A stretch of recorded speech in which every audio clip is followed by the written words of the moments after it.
L'IA est un couteau à double tranchant, ça dépend de la main qui l'utilise. Un nouvel article, des chercheurs créent le premier ver informatique alimenté par l'IA.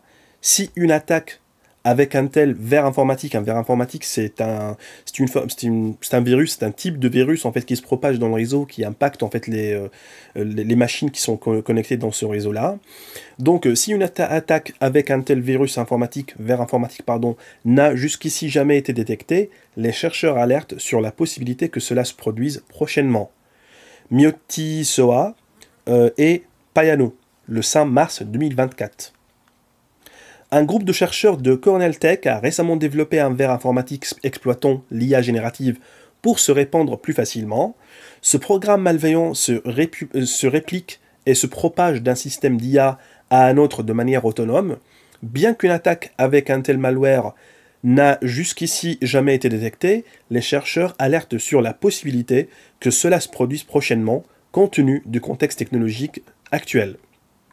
Ce nouveau ver informatique a été baptisé Maurice 2, en référence à Maurice, l'un des premiers vers informatiques qui a causé d'importants dégâts sur Internet il y a une trentaine d'années. Ce malware est en mesure de briser certaines protections de sécurité des systèmes d'IA et de voler des données personnelles présentes dans les courriers. L'un des auteurs de l'étude, Ben Nassi de Cornell Tech, a récemment échangé avec le média Wired, afin de donner les détails sur cette prouesse informatique.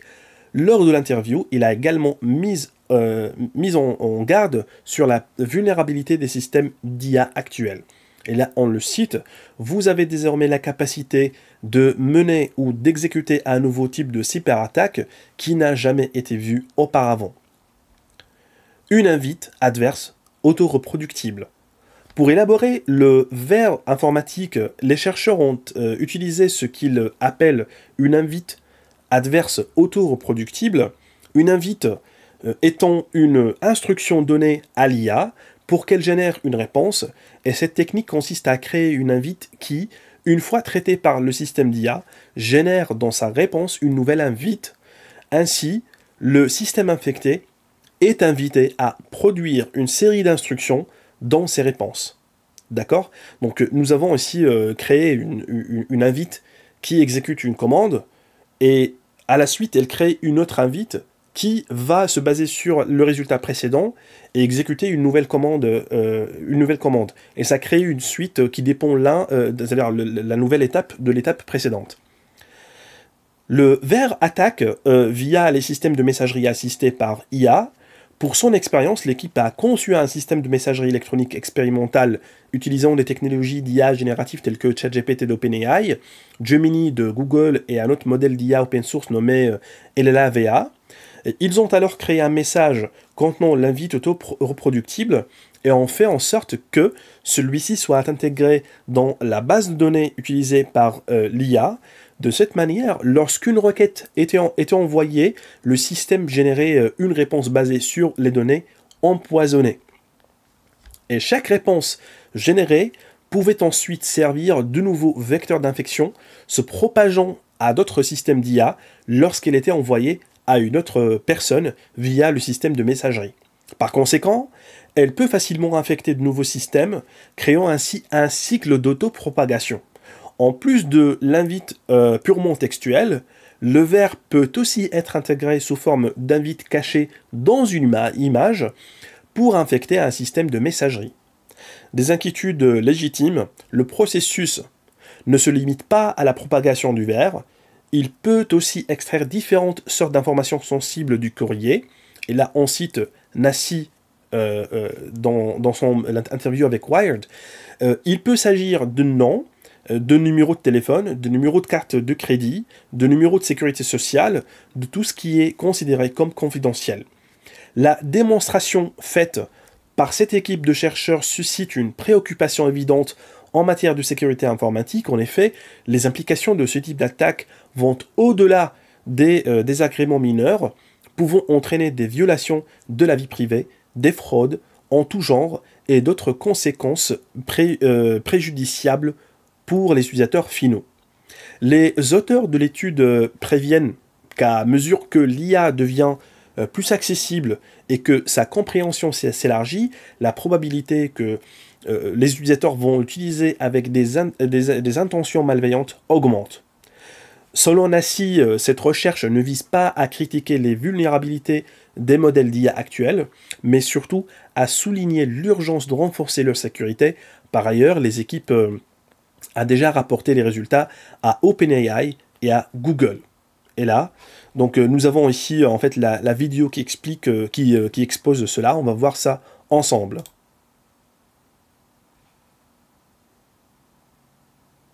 Compromised.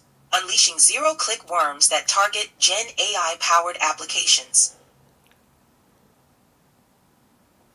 The widespread adoption of Gen AI in both established and emerging products has given rise to Gen AI ecosystems. Gen AI ecosystems are interconnected networks consisting of Gen AI-powered clients that interface with Gen AI services to process the data and communicate with other Gen AI-powered clients in the ecosystem. Ongoing research already highlighted risks associated with the Gen AI component, including dialogue poisoning, privacy leakage, and jailbreaking. However, much less is known about the risks associated with Gen AI ecosystems. In this study, we introduce Morris II, the first worm designed to target Gen AI ecosystems through the use of adversarial self-replicating prompts. While a regular prompt is code that triggers the Gen AI model to output data, an adversarial self-replicating prompt is a prompt that triggers the Gen AI model to output a prompt. We show how attackers can create and encode adversarial self-replicating prompts into inputs such as images and text. When such inputs are processed by Gen AI services, they trigger the Gen AI model to output the input prompt, so it will be replicated in the next inference as well. In addition, these prompts trigger the Gen AI to perform malicious activity and create an output capable of exploiting the ecosystem interconnectivity to infect new hosts. One class of vulnerable applications uses RAG to enrich their Gen AI queries with context and update their database with the recipient of new content. In one demonstration, we applied Morris II as a RAG-based Gen AI worm that targets the auto-response generation functionality of Gen AI-powered email assistants. We show how attackers can create an email with a textual adversarial self-replicating prompt, which poisons the database of a RAG-based email assistant. When the email is retrieved by the RAG, added to the query, and sent to ChatGPT-4 or Gemini Pro, it jailbreaks the Gen AI service, forcing it to replicate the input to the output and exfiltrate sensitive user data provided in the query. The generated response containing the sensitive user data later infects new hosts when it is used to reply to an email sent to a new client and then stored in the database of the new client. Another class of vulnerable applications uses the Gen AI service's output to determine the subsequent task.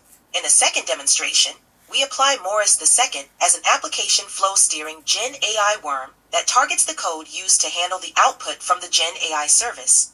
We show how attackers can create an email with a textual adversarial self-replicating prompt embedded into an image which steers the flow of an email assistant into forwarding the image to new clients.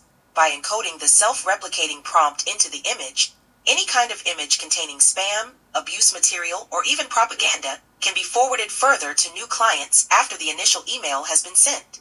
Visit our site for more information. Voilà les amis, prenez soin de vous et je vous donne rendez-vous à la prochaine vidéo. Merci.